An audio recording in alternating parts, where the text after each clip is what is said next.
Angkatan bersenjata Rusia merilis rekaman perburuan dan penyerangan pada benteng militer Ukraina. Rusia mengerahkan pasukan artileri Kuban untuk menyerang posisi tentara Kiev.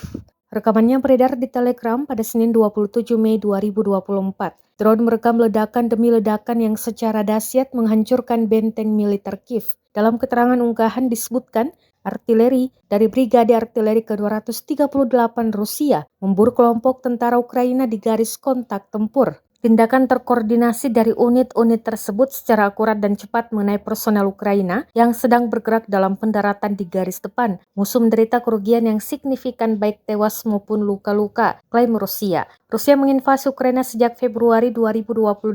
Pertempuran terus berlanjut dan belum ada tanda-tanda gencatan senjata. Belakangan Ukraina menggambarkan pertahanan mereka memburuk secara signifikan.